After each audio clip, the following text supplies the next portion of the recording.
When it comes to quality sleep, Ashley has you covered with top mattress brands at winning prices and with special financing options available. You can snooze now and pay later. Plus, your mattress purchase helps give the gift of better sleep to children in need and U.S. Special Operations Forces. Visit your local Ashley store or shop online today and make every snooze count. Financing is subject to credit approval. See store or ashley.com for details. Rosetta Stone is the language learning program with a lasting impact. I've been using their app to learn French, and it's not just about memorizing words, but actually having real conversations. And it's not just French. They offer 25 languages.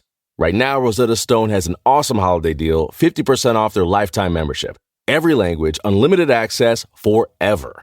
For anyone keen on diving deep into a new language, check out rosettastone.com. It's a game changer.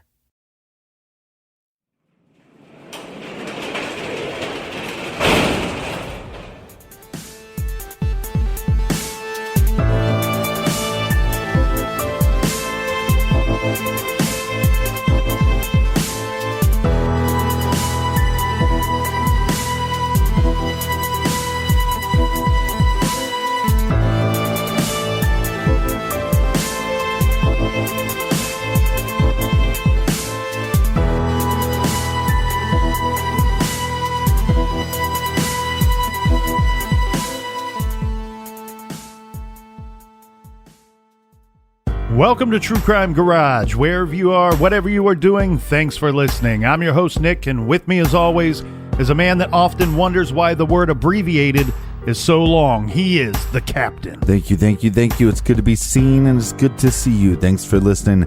Thanks for telling a friend.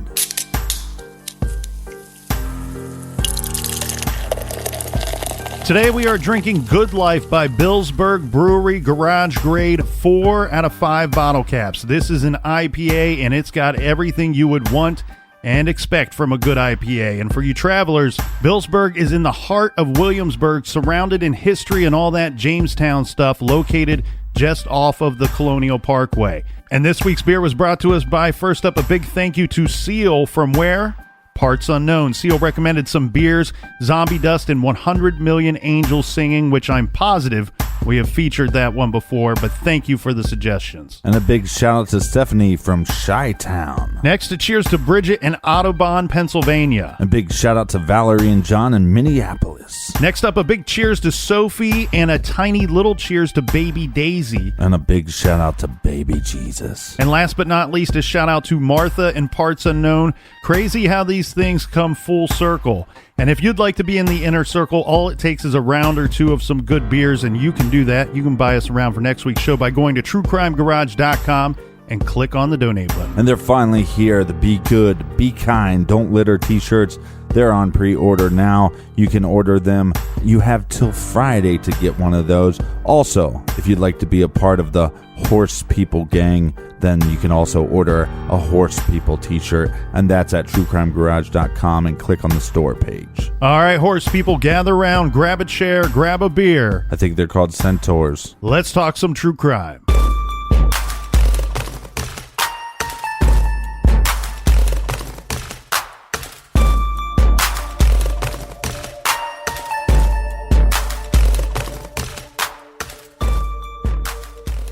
18-year-old Anna Marie Phelps had recently moved in with her boyfriend Clint Lauer in Virginia Beach. Anna Maria had frosted blonde hair and a penchant for blue eyeliner. She loved the band Poison. Now, don't get it twisted, sister, but that's not the only crime of this episode. Well, she had returned home to Emily. This is located southwest of Richmond, to visit her family for the Labor Day holiday weekend. She was accompanied by Daniel Lauer. This is Clint's brother. They were driving back to Virginia Beach together.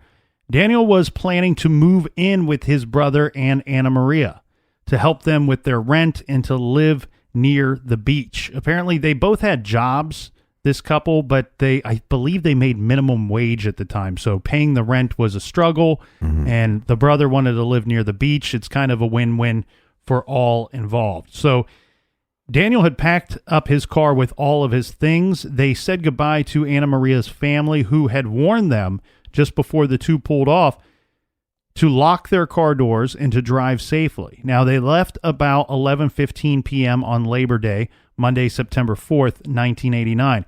This is a 2-hour drive east to Virginia Beach. Anna Maria and Daniel never showed up at their apartment in Virginia Beach. Clint, the brother, called his mom to tell her that they hadn't showed up as expected, and she filed the missing persons report. Around 5:30 p.m. the next day, a state trooper spotted Daniel's gold 1972 Chevy Nova in the westbound rest stop along I-64 in New Kent. Which is odd because they're heading east. Yes, I-64 is a 1,000-mile major highway running between Missouri and Virginia. This rest stop between Richmond and Williamsburg is in the wrong direction. The couple should have been driving east. The rest stop is 30 miles northwest of the Colonial Parkway. This rest stop had a reputation at the time as a meeting spot for drug deals and hookups. The abandoned car was on the lane leading onto the highway from the rest stop. So picture this. The car is basically half on, half off of the road. It's almost blocking traffic. The trooper was about to have it towed from the rest stop when a radio check linked the car to a couple that was reported missing earlier that day, this being the two that we've already discussed. Now, Anna Maria's purse and clothing were found inside the vehicle, as was all of Daniel's stuff. But Anna Maria's wallet was missing, as was a blanket of Daniel's. A feathered marijuana roach clip was hanging on the partially open driver's side window. Yeah, it was like clipped onto the window. Yeah, it was later identified as belonging to Anna Maria. The key was still in the ignition. One door was locked, the other wasn't. The car had plenty of gas. I believe it was reported that it had 3/4 of a tank of gas, full tank of gas, and seemed to be working just fine. So there was no reason for them to abandon the vehicle. Some reports say that the glove compartment was open. There was no evidence of a struggle. The car just seemed to have been left there for whatever reason. There were sightings of the pair, and this took place both east and westbound of where the vehicle was found. Mm-hmm. But these sightings led nowhere. Now, I heard an investigator interviewed, and he stated, look, we did have a lot of people say that they saw them after we found the vehicle. The problem with this was, he said, look, this area at the time, there was a lot of partying going on. There would have been a lot of kids their age in this area traveling to or from Virginia Beach. Right, so these eyewitnesses could have saw a different set of people. And according to this investigator, he says, look, to me, they look like just any other. He says look a lot. Well, he says, look, they look to me just like any other kids of that age at that time. He goes, I understand that right. You could easily mistake anybody for being these two. Now, they set up a search. Okay, police dogs were unable to pick up a scent of either of the missing individuals, and they searched the surrounding areas. This turned up nothing.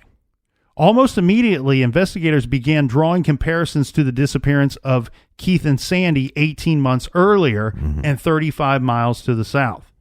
About a month after Lauer and Phelps went missing, Larry McCann, a profiler and special agent with the State Police Bureau of Investigation, told reporters there was, quote, a very good chance that the recent cases were related. A story in the Daily Press in October of 1989 mentioned each of the 4 cases that are now known collectively as the Colonial Parkway murders. But now their bodies are going to be found, unlike the last couple.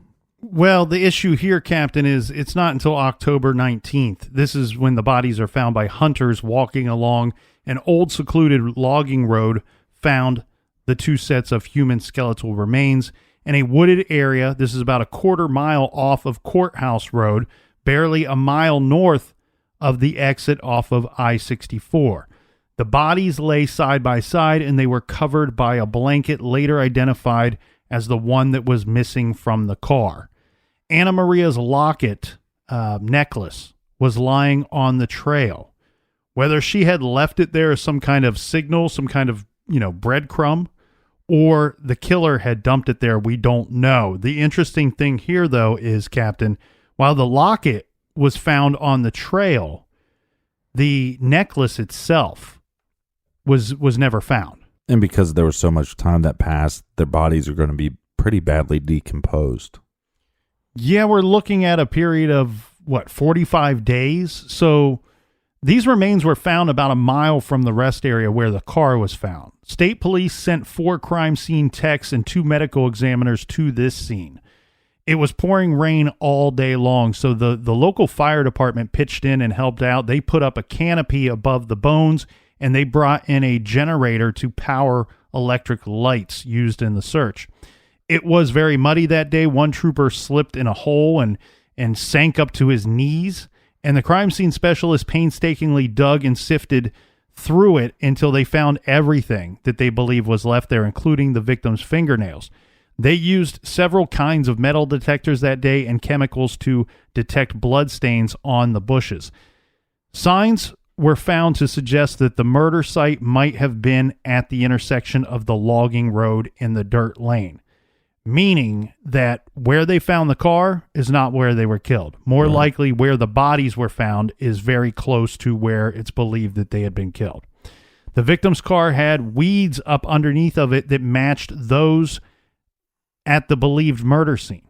Investigators concluded that the killer must have driven it to dump the bodies. Right.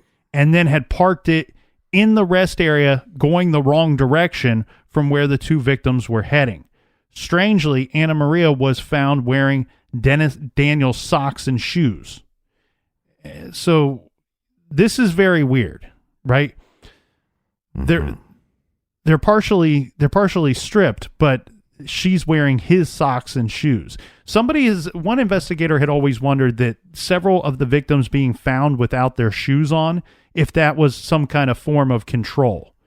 That one of the, not only having them partially undressed or all the way undressed, but have them remove their shoes, and maybe their shoes first. That way, if they take off running, it can be very uncomfortable to run out in these areas with no shoes on. You might be slowed in your attempt to escape. Mm-hmm. The killer then used Daniel's blanket to cover the bodies. From my understanding, the bodies were covered up to the neck area. The bodies were left outside for like 6 weeks, badly decomposed, as you had said. They were identified through dental records. It took about 2 days for this process. And in the course of those 2 days, law enforcement, they were kind enough to reach out to both families, and they said, look, we think that this is who we found. We've already found the vehicle, and we think that we found your 2 loved ones. We wanted you to hear it from us first, but we cannot confirm that until the dental records come back. They didn't want the family to hear this on the news and not from them. Yeah. The bodies were sent to the Smithsonian Institution National Museum for Natural History in Washington, D.C., so forensic anthropologists could look for hints at the cause of death.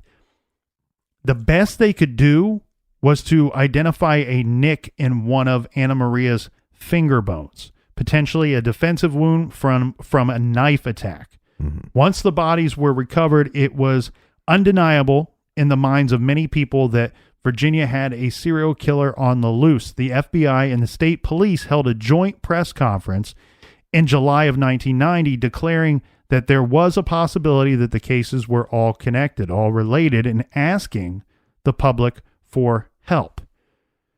Now, the cases, Captain, were all different, obviously, but they are similar enough that there are some patterns and connections between them. So let's talk about the similarities and differences in these murders.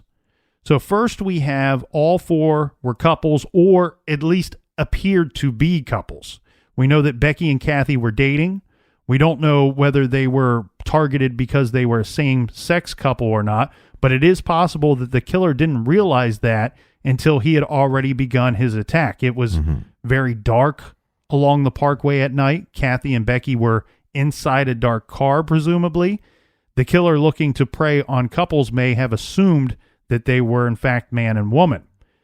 Becky's hair at the time was on the shorter side, so perhaps the extreme viciousness of this attack was because the killer was angry that they were two women, right, when he had been looking for a guy and a girl. Several people close to the victims strongly suspect that David and Robin were hooking up that night. This is the second couple. Yeah. And we know that, according to some reports out there, that Robin had had sex recently before she was found. And then we have Keith and Sandy, who were on a first date, if you want to call it that. Mm-hmm. And finally, we have Daniel and Anna Maria, who were driving together to Virginia Beach. They weren't a couple, but, there's much speculation that perhaps they had stopped along the parkway or stopped at some point, maybe having something to do with the roach clip that was later found. And so we have a situation here where all four situations would appear to be couples. Yes. Now, the first couple, we're going to find them inside the car. The second couple, we find outside the car. Third couple, we do not find at all. Fourth couple, we find roughly about 6 weeks later and a distance away from the car that we find. Another similarity, all of these cases involved cars. Many of the cars were left with open doors and or open windows, and some reported to have had the glove boxes opened. Right, which, again, I think this is I'm going to play both sides of the fence here. Possibly because the first murder being so sloppy, and that they probably had reports saying that this possibly could be law enforcement, possibly could be a park ranger, this possibly could be somebody pretending to be. Mm-hmm. That could be something that the killer uses to set them up, the second couple, the third couple, and the fourth couple, because that individual is moving the car. Mm-hmm. And so if that individual is moving the car, he's the one that's leaving the door open. He's possibly the one that is rolling down the window. He's the one that's possibly opening up the glove box. He's the one that's possibly taking a wallet or something and putting it on the dash to make it look like this person that's stalking these individuals is law enforcement. Right. If we want to go as so far to believe that he's sophisticated enough to move the vehicle and stage the vehicle, then we should think that he's sophisticated enough to stage these other things at the crime scene, at the vehicle. Well, and the reason why I have a gut feeling that those are staged, because if you are posing as a law enforcement, if you are posing as a park ranger or something, that is your way to get these people to, your victims to drop their guard. Right. So if you're set, you know what I mean? Like, so if you're using that to get people to drop their guard, then don't you think when you move the car, you'd roll up the window, shut the glove box, put their wallet somewhere else? Well, yeah, because you don't want law enforcement warning future potential victims of this approach that, hey, look out for somebody pretending to be law enforcement pulling people over or approaching vehicles. The third similarity that we should note here is none of the cases involved any signs of a struggle, and the cars were largely undisturbed, with the exception of the first attack. The exception to this is the other situation in the first attack of Kathy having hair in her hand, which I think we should assume to be the perpetrators, as the FBI has not said that it was Becky's or her own hair. So this means that the killer somehow controlled the victims enough to get them out of their cars without actually attacking them inside of the vehicles. Mm-hmm. In 3 of the crimes, the victims' clothing items were found inside the cars. Kathy and Becky were found to be fully clothed. First couple. But the rest were either only partially clothed, or in the case of Keith and Sandy, we don't know. We don't, right. But we do have pieces of their clothing found in the car, quite a bit of pieces of clothing, so we could assume that they're only partially clothed wherever they went. And I wonder, because with the fourth couple and not being able to find them for 6 weeks, I wonder if the third couple, the killer buried, maybe in a shallow grave. And with the search, we've never found them. And so therefore, that's why he didn't possibly bury the fourth couple and just left them out covered with a blanket. My other question would be, how far from the water are they? Because we saw with the second attack, it looks to me, my speculation is with the second attack, that the attempt was to throw the bodies in the water, and for whatever reason, they washed ashore. And in the third attack, we have no bodies. I wonder if the killer was successful in placing them in the water and the tides took them away. Mm-hmm. So another similarity, all of the crimes happened within 60 miles of one another. Ragged Island and the I-64 rest stop are each about 30 miles away in different directions from the central murders on the Colonial Parkway. Mm-hmm. The crimes all took place on a weekend, and 2 of them took place on a holiday weekend. 3 of the crimes were in September or October, and 1 of them was in April. So all of them took place in either fall or spring, none at winter or summer, and all took place at nighttime. Yeah, and then it makes you wonder, is this killer, does he have some kind of job that they get holiday time? Well, and all of the victims were young. We should consider that as well. Kathy being the oldest at 27 years of age. Mm-hmm. Now, when I was listing out the similarities and the differences between the crimes, okay, so that has us listed at 7 obvious similarities in these crimes, in my opinion. There was one that is tricky. There is one that doesn't really end up on either list as being a similarity or a difference, and that is the one that is reported so often in this crime that I think we should take a new look at it for a second. Because one that most people will consider to be a similarity amongst all 4 of these crimes is that the general conception is that there's no MO. There's no motive. I'm sorry, not MO. There's no motive in these crimes, Mm-hmm. being that there's no signs of sexual assault and there's no signs of robbery. Well, let's go back on that real quick, because the first couple we know were lesbians, but there was no sexual assault there. The second couple, we do know that Robin Edwards had sex with somebody before her murder. Mm-hmm. The third couple, Cassandra's never found.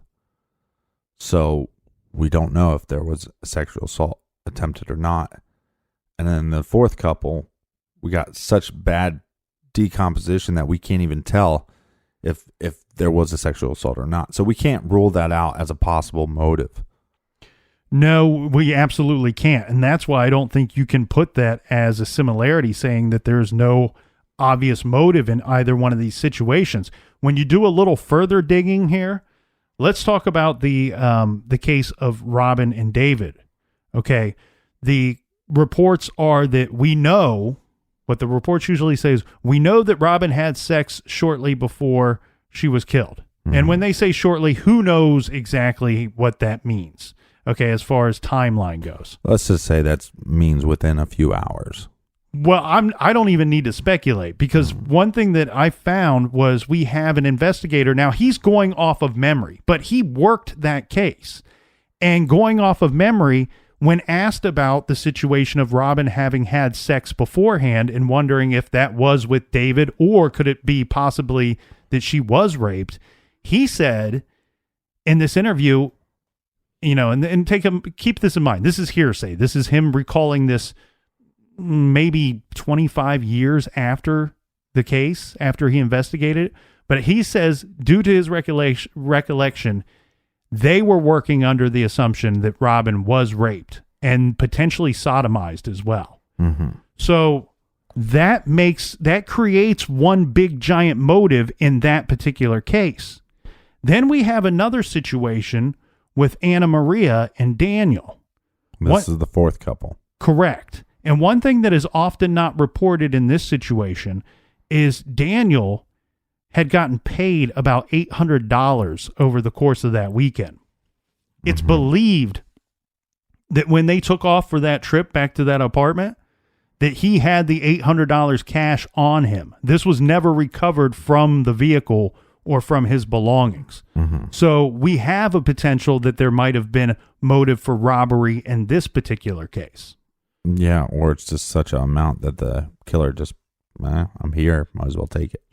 Now for the differences, the most obvious is the MO being different in each case. We have a strangulation, a throat cutting. This is the Becky and Kathy case. First couple. A shooting with David and Robin. Second couple.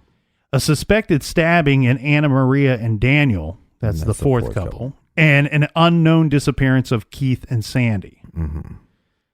Go ahead. Well, and I kind of wondered this because in the second couple, Robin, she's only 14. So I wonder if the motive, if it was sexually based, that the first couple, he goes, okay, here's this lesbian couple. Maybe there was, now this possibly could be the first attack. So we have a situation where somebody gets a handful of hair. And was that enough, of a deterrent to stop the sexual assault? Therefore, then we're saying that that's not the motive. Well, because they weren't sexually assaulted. But then we have this situation with the second couple with Robin and her being 14 and being young. And, I'm just going to put it out there. I know it sounds a little sick, but maybe that's not what, maybe this killer sees David and goes, 20-year-old man. And then when he gets to the car, sees Robin and she's young. And that's not the type of individual, not the type of sexual assault that he doesn't want to sexually assault a 14-year-old. He does, but that's not his type, right? And then you have this situation with the third couple. You keep on calling her Sandy, right? Right. Her full name is Cassandra, and her name was Cassandra. With Sandy, she was a model, and she was a gymnast, I believe. She taught gymnastics, yes. Is it possible that after the second couple, he finds this very attractive woman, and he wants to spend more time with her, and he brings her somewhere else? Right. And that's why we never found her or Richard. Another possible difference is the actual locations. And now, Captain, you might say this is weird. You kind of included a similar thing on both of your list, both sides of your list. But I think one could argue it either way. While all the crimes happened within 60 miles of one another, you could argue that it's similar location.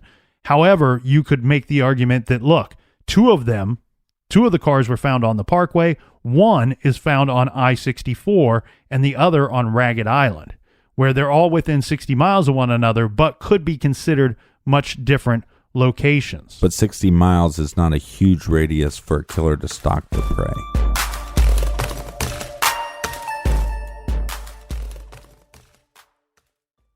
This show is sponsored by BetterHelp. Do you look forward to the holidays? Maybe you struggle with seasonal blues. This time of year can be a lot, and it's natural to feel some sadness or even anxiety about it. But adding something new and positive to your life can counteract some of those feelings. Therapy can be a bright spot, something to look forward to make you feel grounded, and to give you the tools to manage everything going on. If you're thinking of starting therapy, give BetterHelp a try. It's entirely online, designed to be convenient, flexible, and suited to your schedule. Just fill out a brief questionnaire to get matched with a licensed therapist and switch therapists at any time for no additional charge. Find your bright spot this season with BetterHelp. Visit BetterHelp.com/garage today to get 10% off your first month. That's BetterHelp, HELP.com/garage. Rosetta Stone is the language learning program with a lasting impact. I've been using their app to learn French, and it's not just about memorizing words, but actually having real conversations. And it's not just French. They offer 25 languages. Right now, Rosetta Stone has an awesome holiday deal, 50% off their lifetime membership. Every language, unlimited access forever. For anyone keen on diving deep into a new language, check out rosettastone.com. It's a game changer. you can live out your MasterChef dreams when you find a professional on Angie to tackle your dream kitchen remodel. Connect with skilled professionals to get all your home projects done well. Visit Angie.com. You can do this when you Angie that.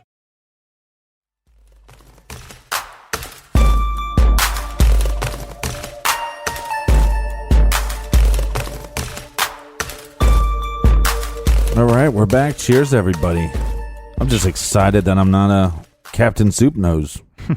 Well, the Colonial Parkway murders fell under different law enforcement jurisdictions. To this day, the families of these victims cite the lack of communication and cooperation among the various departments investigating. So this has been seen as a major stumbling block. It's tough when it's separate entities investigating, this being federal, state, and local. Mm-hmm. The families were so dissatisfied with the handling of the cases that in 1989, a few of them banded together along with families of victims in other unsolved murders in the area to obtain 12,000 signatures to require law enforcement to renew the investigations into the murders on the Parkway and in the Tidewater, Virginia region. They formed a group called FACT, Family and Friends Against Crime Today. This was to push law enforcement to work together to find out what had happened to their loved ones. The members went to the media and wrote to congressmen and senators complaining that the police weren't taking seriously the possibility that all of the crimes were linked. The FBI said in 1990 that its agents had spent thousands of hours trying to solve the two federal cases that they were working and had met frequently with local law enforcement agencies to discuss the cases. These cases are difficult, though, too, because these seem like very random acts, 4 random acts of murder. That's why I wanted to take the time and go through the similarities and the differences between the cases, because I think it's a weird set of circumstances that, in my opinion, you have enough things pointing that they are connected, that there are enough similarities, that there is a pattern, that they are connected, but equally, you have enough things pointing out that they could be completely unrelated to one another. Yeah, and you kind of see this with Long Island serial killer. A lot of people think that some are connected and some are not, and that possibly there's 2 killers. So is that a situation that we might have here? Well, and I don't think we should come down too hard on law enforcement regarding these cases that we've discussed, because one thing that I found throughout this was the lack of consensus about whether the 4 crimes were related at all, and this coming from both investigators and the families of these victims as well. Where do you stand on the possibility of these being connected? Ooh, that's a complicated answer, my friend. I think I'd like to, this is what I found. And usually when I have a hard time coming up with answers on my own, I like to just defer to people closer to the case. And what I found in this situation is that you have, depending on who you talk to, whether it be law enforcement or family members of the victims, you have some people that think that just one case is different than the other, or that, you know, some of the cases are connected and others are not. Like, for example, the David and Robin case. Local authorities are... What couple? 2? Yes. Okay. Local authorities are convinced that the pair was executed by someone they know.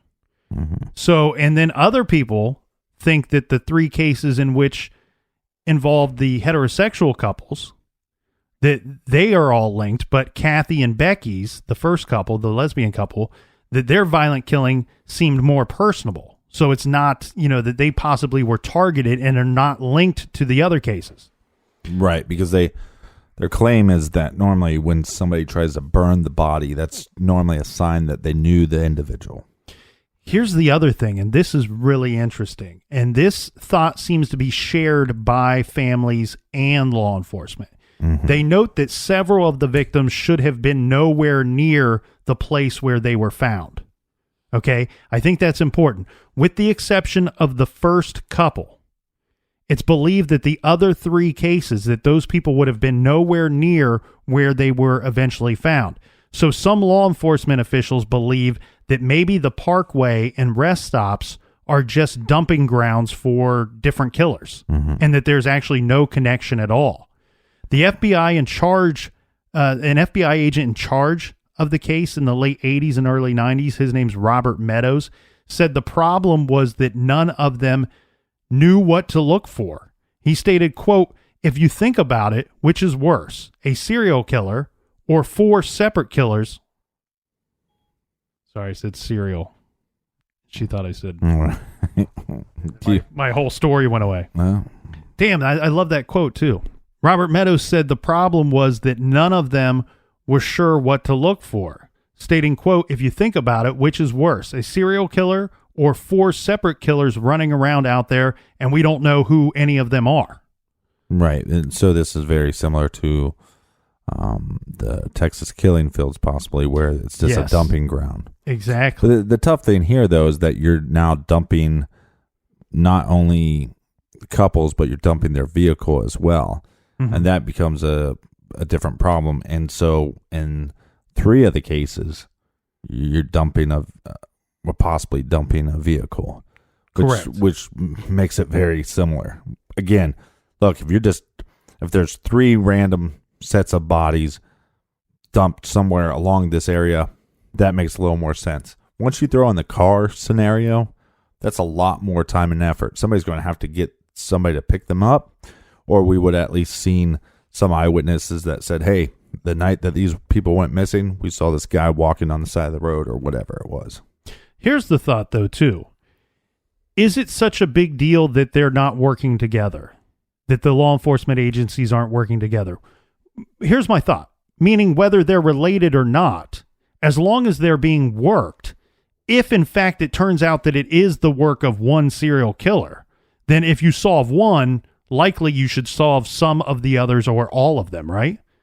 As long as they're being worked and worked good. Yeah, and if we have this hair from the first couple and we think that these cases are connected, this is something that's going to have to be answered pretty quickly, because if we do have this DNA, as we know with all these other cases, a lot of people are taking these cold case files, taking DNA, and they're having them tested with Ancestry. So we're going to get within a spectrum, within cousins, within aunts and uncles of possibly the murder of this first couple, because we have that DNA evidence.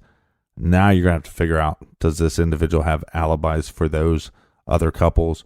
Are you going to be able to get him to confess to those if they are connected? Well, and here's the thing. I think the biggest factor that has contributed to the failure to solve any or all of these crimes is that the crime scenes were compromised. Evidence has been lost, damaged, or destroyed. And we know in the first case that the park rangers smashed out the back window of Kathy's car. We have some other examples too. There are stories coming from family members that say, and keep in mind, we'll take this with a grain of salt because these are hurt loved ones of victims. But there are stories that have come from family members that say that at least one of the vehicles was towed back to the family and given back to the family, and it was never processed. And in fact, that later when they came to take fingerprints from inside of the truck, inside of David's truck, this is days and days later, that they took the fingerprints, and then later the father finds the fingerprint cards out in the front lawn. Right. That they didn't, for whatever reason, bring them back to the lab or wherever they were intended to take these things. Right, and these cases have been cold for a while, and I don't think their frustration was from the beginning, but I think because the FBI was doing a lecture and somebody made these crime scene photos public during this lecture, I believe it was 2008, so everything's kind of resurfaced since then. Well, that was because the FBI had egg on its face, and it needed to reassure the families that they are going to make good on this and that they are going to work their 2 federal cases until they're solved. Yeah, and I think they announced to the public, we're reopening them and signing new people to them. But they also threw a local park ranger kind of under the bus. He's the one that I think exposed them because he was at the lecture. Well, okay, so the way this goes down is in October of 2008. This is at a law enforcement training school in Hampton. The school had an old FBI slideshow of crime scenes from the Colonial Parkway murders. So the school's not run by the FBI. The school's owner asked this guy named Fred Atwell, who was a former deputy sheriff, to speak at a few classes regarding the murders. Atwell was very familiar with the cases. So while he's there to speak to the classes, Atwell saw that crime scene photos were being used in this training program. So for how long, we don't know. But there were 78 images that featured detailed color shots of the cars, glove box open, wallets out, clothes in the back seats. Mm-hmm. There were also pictures of the victims shot, strangled, slashed. So Atwell called the FBI to report that the active case photos were being used in a public forum. Mm-hmm. The FBI didn't really respond in the manner that Atwell wanted them to, so he contacted a local TV station, which then later publicized the leak. Mm-hmm. Okay, so an investigation revealed that the FBI, this was an FBI photographer, had taken a duplicate set of slides before retiring in 2001. And he became an instructor at this Hampton law enforcement school, and he was using them for training purposes. Which, yeah, you have to use stuff like this, but you would assume that they'd be using cases that are, one, not of the area, but two, cases that are solved. Well, and before we even get to that, we have the situation of the Rangers finding the vehicle and then the father finding the vehicle later. We already discussed that one. Little egg on the Rangers' face. But we have compromised crime scenes to the point of, remember, they find the lost vehicle and a jogger later finds the bodies, or finds the body. So what does that mean? They didn't rope off the crime scene enough. They allowed a jogger to go jogging through the crime scene to find the body. And then we have a situation that took place in 1994. Now, I do know that we have said that there were no signs of sexual assault regarding Kathy and Becky's case, the first set of murders. But there were rape kits that were conducted in that investigation. For whatever reason, instead of them ending up back at the FBI's office, they ended up at the York County Sheriff's Department. To which, once it's made known to them, hey, your rape kits ended up here, the FBI sent a fax to York County ordering them to destroy the rape kits. So even if even though there's no signs of sexual assault, let's say that there was. We don't know for certain that there was or was not.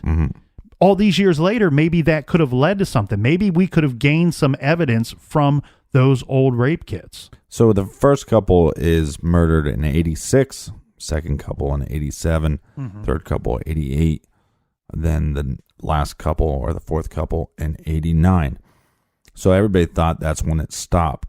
But there's another case that happened in 1996 that is very similar to the first murders in 86. Well, and this connection is made from a man by the name of Steve Spingola. Okay, so Steve Spingola is a retired detective, and he is an investigative journalist. At some point, some of the victims' families got together and started asking him for help.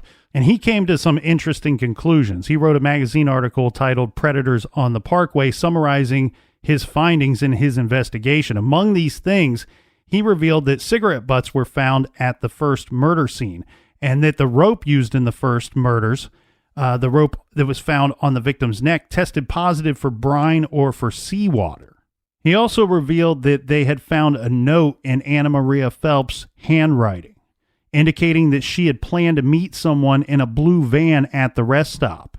And this is the fourth couple. Correct. Now, probably the most surprising of Spingola's conclusions was that he believed that the cases were likely not all related. He did, however, link Kathy and Becky's, the first murder, case to a 1996 murder of a lesbian couple elsewhere in Virginia. So as if things weren't complicated enough, this was the double murder of Julian Williams, and Laura Winans, which took place in Virginia's Shenandoah National Park in June of 96. Do we know how far away this was? It's a 3 to 4 hour drive from the Colonial Parkway area. Laura was a college student, and Julianne had just graduated with a degree in geology. They were in a same-sex relationship. They were on a camping trip. Both were considered to be experienced hikers. They were found at their campsite just off of a scenic trail on Skyline Drive, bound and gagged with their own clothing, naked, and their throats were cut. The killer had used duct tape, and it is believed that he brought the duct tape with him. Laura's golden retriever, Taj, was found unharmed and nearby. This case remains unsolved, and the FBI has said publicly that they believe there are substantial similarities between this case and that of the first murders back in 1986. And you wonder if it's some kind of anniversary killing. So you asked earlier if I thought that they are related, if they were connected. I think we approach it in this manner here, Captain, that we do have a lot of investigators that buy into the serial killer theory. And the ones that have, they haven't established a profile of their likely killer. And they state that he would be a Caucasian male. He was likely in his 20s or early 30s in the mid to late 80s. He is of average or above average intelligence. He has good social skills, lived with a partner, owned a vehicle, and possibly had begun undergoing some kind of stress that inspired the crimes. He probably committed the crimes in his committed other crimes in his youth, such as setting fires, killing animals, and so on. And the pattern escalated as he got old. He's becoming more violent as he gets older. They also state that he is very organized, that he brought his weapons along with him. He controlled his victims before killing them, never mutilated or molested the bodies, concealed the corpses, or at least attempted to, and waited for long periods of time before striking again. Finally, this killer exhibited great self-control, refraining from taunting law enforcement with letters or clues like the Son of Sam or the Zodiac Killer. His killings showed that he has or was refining his craft and evolving. He got more efficient and less messy with each of these murders. It was even possible that he was deliberately changing up his MO to keep investigators guessing. Several of the investigators believe that there is a strong possibility that the killer was actually two people operating as a team. Now for the fun part, Captain. We get to throw some individuals under the bus, people that have been considered suspects throughout the course of these investigations. Now, I do want to keep in mind, everybody keep in mind, there's been like 130 to 150 suspects, depending on which report you read. Obviously, we're not going to go through all of them, but we will go through some of the more noteworthy ones, right? So first we have, and this is in no particular order, all right? This is kind of random order. First, we have Fred Atwell. Okay, as you might recall, Fred Atwell was the deputy who discovered that the FBI's crime scene photos had been released. He has a checkered history. He had 2 burglary convictions and had bounced around from one local law enforcement role to another. Apparently, background checks weren't a thing when they were hiring these officers. In any event, Atwell was a deputy at the Gloucester County Sheriff's Department, which was apparently known to have employed some questionable characters at the time of the murders. After the crime scene photo debacle, Atwell inserted himself into the Parkway cases, befriending the families and trying to act as a go-between with his supposed law enforcement connections. Eventually, Atwell's true character emerged, and he was arrested in 2011 for fraud, for stealing money that he had raised in a phony car raffle on the pretense of contributing the money to the Colonial Parkway Victims Fund. Later that year, he was arrested again for robbing a woman at gunpoint. Atwell admitted that he had been looked at as a suspect, possible suspect in the crimes, but he has vehemently denied any involvement. He claims that the FBI labeled him a suspect as retaliation for his public disclosure of the leaked crime scene photos. Yeah, or the fact that you're a piece of shit for trying to raise money for dead people and then you steal the money. That's pretty shady. I'm going to kind of look into you after that. Fred Atwell, well, you can feel safe and feel good somewhat to know that Fred Atwell I always remains feel safe. He remains in prison for the fraud charges and the robbery convictions. He is scheduled to be released in 2020. Then we have Ronald Little. But hold on. The problem with Fred is the fact that they would have collected his DNA, and I think if the FBI really thought Fred was a suspect, they would be testing the DNA they found on the hair in the first murders. Ronald Little was a 32-year-old convicted felon from New Zealand who somehow managed to hide his criminal record and gain entry into the United States. He ended up in the Newport News area and worked as a private investigator. He had owned and operated a security company that provided security for local businesses. He had permits to carry guns. Liberty Security employed law enforcement officers as security guards. So Liberty Security is his company, all right? And they're employing law enforcement officers as some of their security guards. This is not an uncommon practice. This included Fred Atwell, for one. Furthermore, Liberty has some strange connections to the Parkway cases, and that being Robin Edwards' mother, Bonnie. She was part of the second murder case. Right.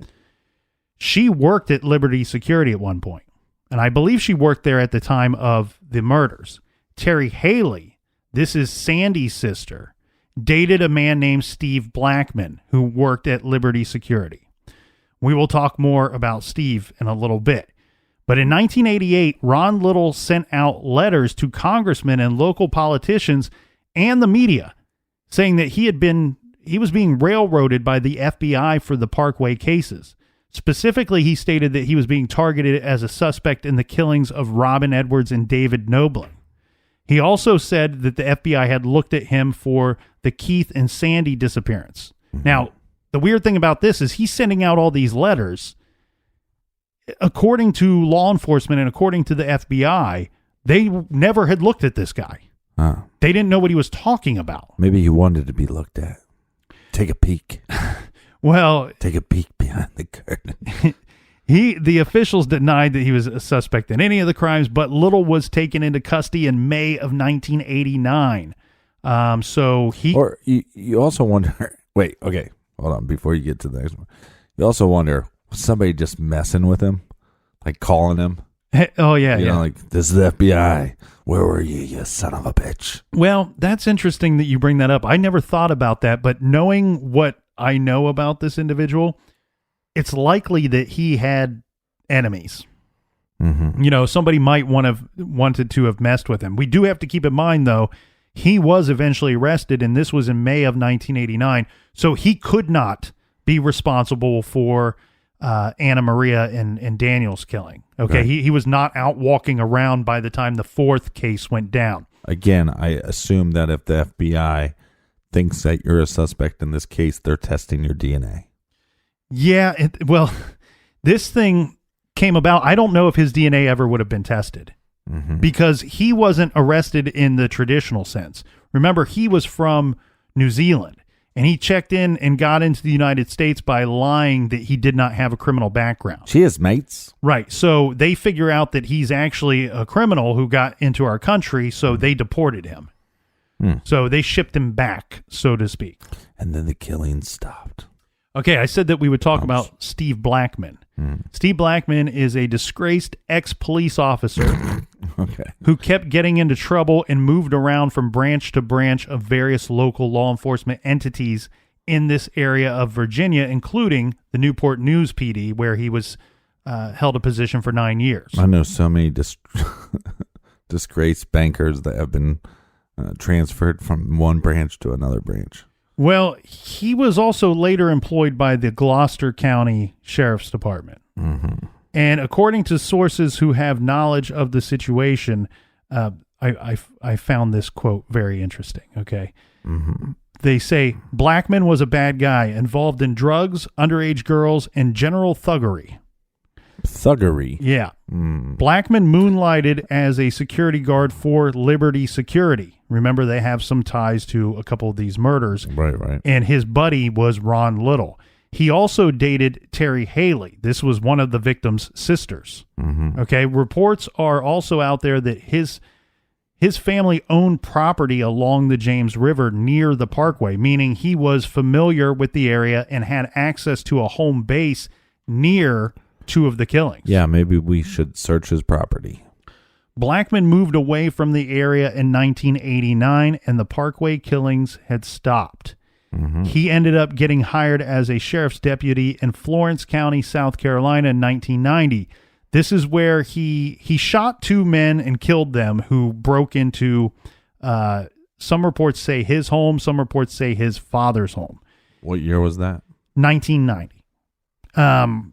He shot them 11 times. Now, he was fired after the incident because they figured out that cocaine was found in his system during the course of the shootings. Hell of a drug. He was indicted for double murder and underwent a psychiatric evaluation. He did serve some time. I don't have that right in front of me. I believe that he only served a few years because it's possible they were able to prove that these individuals actually broke into the home. From what I could find, I was think about this. So you're at home, right? You're high as a kite, right? Minding your own damn business. Two sons of bitches break into your house. You shoot them. They test you for drugs. And then they send you to jail. Like, hey, I'm protecting myself and I'm protecting my home. It doesn't matter if I'm drunk or not, officer. I think this is one of those guys that always had a suspicion of him that he was using his badge and using his power to help get him drugs and girls, and some of them might have been underage, and he was involved in trading guns, stealing guns, dealing with briberies, all kinds of stuff. And I think when this goes down, this is something legit that they could probably nail him on. And let's get him, let's fire him and let's get him behind bars, even if it is for a short period of time. I tried to locate where this guy was now. I'm sure somebody better than me could do it. Like I said, I think he only served a few years, and I believe that he would be out of prison now. Well, and he would have been out of prison in time to, if the 1996 murder is connected to these, he would have been out in time to commit those as well. Well, here's the thought, too, I think, surrounding Steve Blackman and also possibly Ronald Little. They were very close. And I think the thought is that there is suspicion surrounding both of them. I think the thought here is that these two may have committed these crimes together. And that even though Ronald Little was locked up, was deported in 1989 before the 89 killings, that potentially the two of them could have committed the earlier ones together, and then maybe Steve Blackman committed the last one without the help of Ronald Little. Clyde Yee is an interesting character. He was a ranger patrolling the Colonial Parkway during the time of the murders. Parkway victims' family sources have learned that Yee had violent tendencies and had sexually harassed women by pulling them over on the Parkway. A number of women had filed complaints against him for harassment involving inappropriate comments. What makes Yee interesting is that he was transferred out of the Parkway area to the Shenandoah National Park, where he was stationed in 1996. This is for the 96 killings. So after that, he was transferred out again, and he was involved in a very controversial case where he manufactured evidence and acted inappropriately in an investigation of an Indian trading post maintained by the National Park Service. Yee reportedly passed a polygraph about whether he had any involvement in the Parkway murders, but he has never been ruled out as a possible suspect. He's weird because I've seen reports that say he's been ruled out because of this polygraph. The thing I want to point out here is there are a lot of stories that include Clyde Yee as being one of the first responders to the first murder scene. And remember where we said it's unclear which ranger broke the window on the hatchback to gain access to the vehicle. Mm-hmm. There are some people that think that Clyde Yee was that individual. Right. And that maybe it is on the surface, it looks like, hey, I'm trying to help the situation, but boom, I'm also contaminating the crime scene at the same time for something that I may have been involved in. Right. So he's weird because you can place him in the area of the Parkway at the time of the 2 Parkway murders, and then you could place him as working in the area of the Shenandoah murders that took place in 96. So, and he's a Caucasian. He is furthermore a ranger. Right. You know, he would have that ability to pull people over, to approach cars. He would have a gun on him. So right, but again, if you're moving these vehicles, why not just take the time to shut the glove box? Why not roll up the window? Why not take the time to do that? Right. I see what you're saying. He would only technically be connected to 3 of these potentially 5 double homicides, in my opinion. Then we have another interesting guy. This is Daryl David Rice. Daryl Strawberry. He's a former computer programmer who pled guilty in 1998 to an abduction charge in which he was accused of verbally and physically assaulting a female bicyclist in the Shenandoah National Park. Mm-hmm. She avoided being forced into his truck. She states he was going to try to kill me. When she flees him, he tries to run her over with his truck. Investigators later discovered hand and leg restraints inside Rice's vehicle. He was sentenced to 136 months in prison on that conviction. While in prison, he made comments that could be seen as implicating himself in the 1996 double murder of Julianne and Laura in the national park. He was known to frequent the park as a biker and hiker, and in fact, this is interesting about Daryl David Rice. Mm-hmm. Okay, he may be guilty of one of these crimes, and here's why: because there was videotape evidence of him having entered the park on the days that the murders were committed in 1996. Mm-hmm. A grand jury indicted him for those murders, but he was eventually freed because unknown male DNA on hairs found on the duct tape binding the victims did not match Rice's DNA. Oh, so now if we have this hair, can we please test it against the first crime scene from 10 years prior? Well, and here's the thing that I want to be clear on this 1996 double homicide. In my opinion, this evidence, this hair found on the duct tape, does not exclude him. It just causes problems with getting him convicted. So he does remain a strong suspect in that case. Rice was cleared for the Colonial Parkway murders, although investigators would not disclose why or how he was ruled out. But they may have his DNA, like you said. And if they have DNA from one or more of the crime scenes, maybe this is how they were able to rule him out. All right, one more suspect. Michael Nicolaou. So he's a strong suspect. He lived in Charlottesville, Virginia around the time of the crimes, where he was an undercover officer. Mm-hmm. This is for the Charlottesville PD for a period of time. Nicolaou is the main suspect in the Connecticut River Valley killings as well, and suspected in the disappearance of his first wife. He killed himself in Florida after having murdered his second wife and his stepdaughter. There's not a lot of information tying this guy to these actual cases, other than the fact that he's a known murderer that lived in the area at the time, and he's also suspected in another string of murders that took place not too far away. So how many suspects do we have in this thing? Different reports, the reports vary, but I've seen as little as 130 to as many as 150. So just meaning that there's freaks everywhere. So lock your doors, be safe, don't get murdered. Couple of theories, though, here, Captain. We've talked about, kind of been all over the shop with the theories throughout the coverage of these cases. But one that I want to mention is there's one so-called theory that I find extremely interesting, and this is the watermen theory. This theory developed largely because of, one, the locations of the murders were all near waterways, and two, the diesel fuel that was found at the first murder scene. Diesel fuel not being super common. So some experts have been led to believe that the diesel fuel, which is used in a lot of cases to power boats, was something that the killer had happened to have with him when he committed that first set of murders. And traveling by boat would also explain how the killer would manage to escape without being seen walking on the parkway, or risk leaving his car somewhere else while he killed his victims and then returned to it.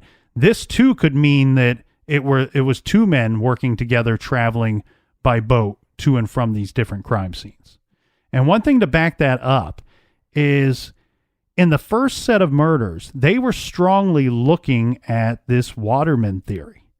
And we know that law enforcement and FBI, they surveyed watermen in the area. They were looking for what they said were two men fitting what they thought they were looking for.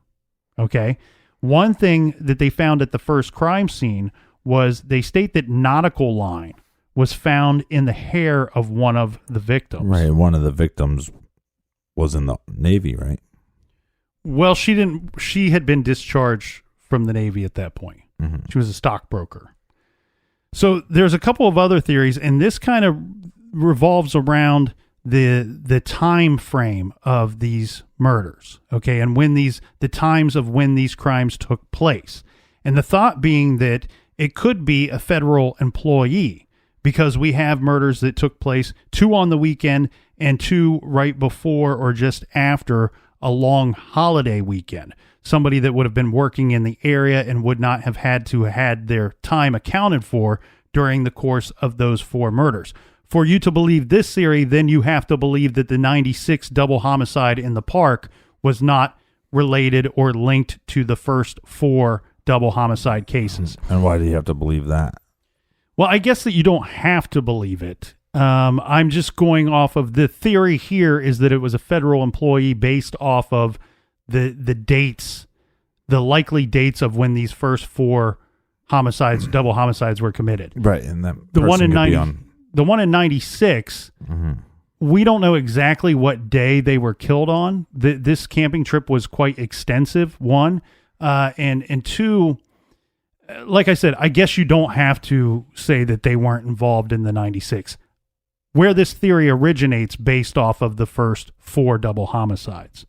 Still basing the idea of this theory around the murders having taken place on a weekend or just before or just after a weekend.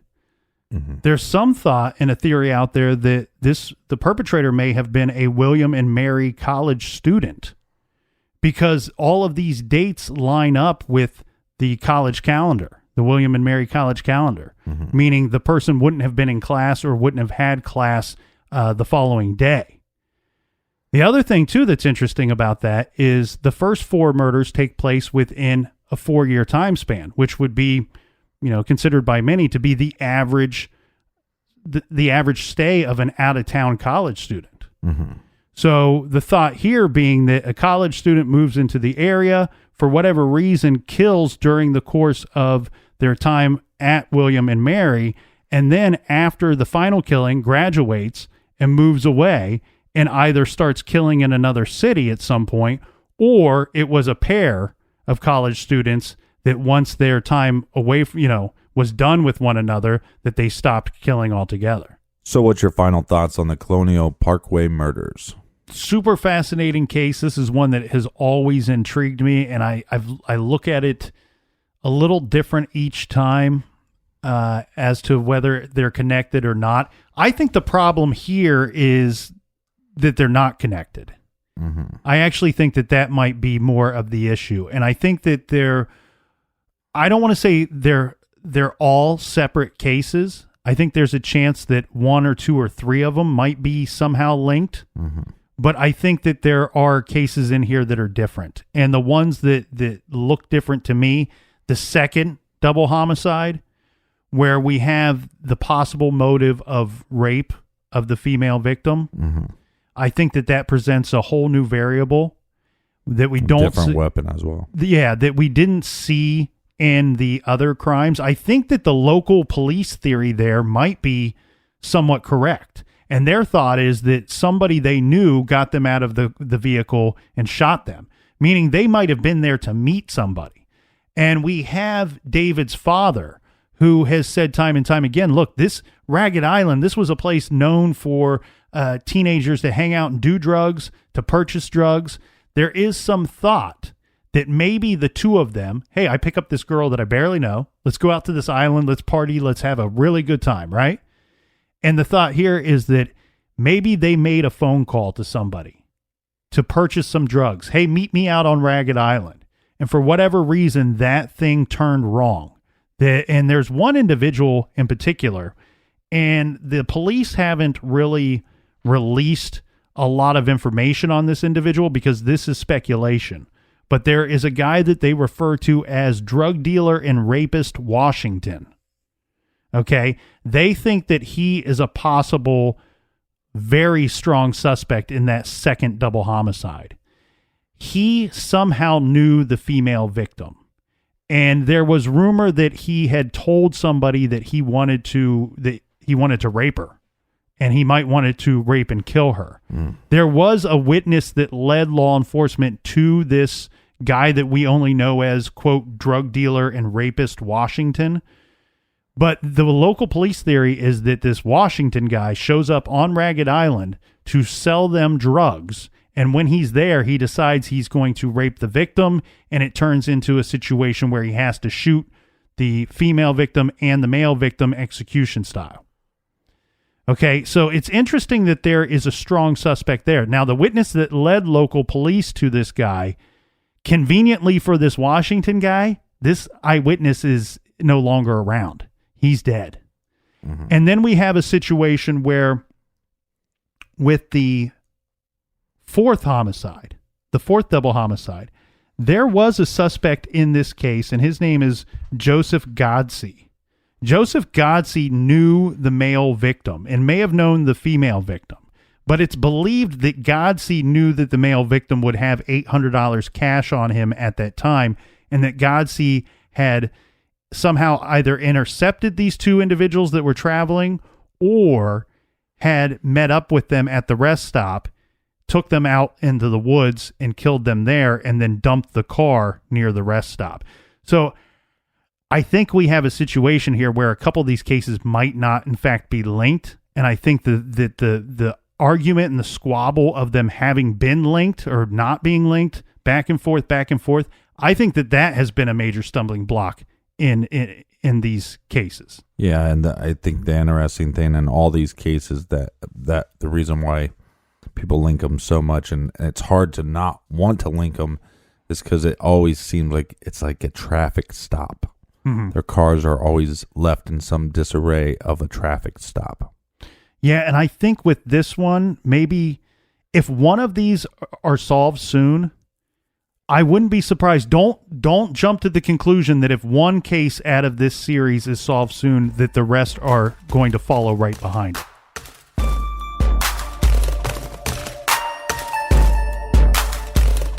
Can't thank you guys enough for sharing on social media and telling friends and family about the show. It's really helping us grow. And for all of our old episodes, they are available for free on the Stitcher app. And for our other show, Off the Record, only available on Stitcher Premium. You can check out Stitcher Premium for a free month of listening by going to stitcherpremium.com/truecrimegarage and use promo code GARAGE. Until next time, be good, be kind, and don't litter.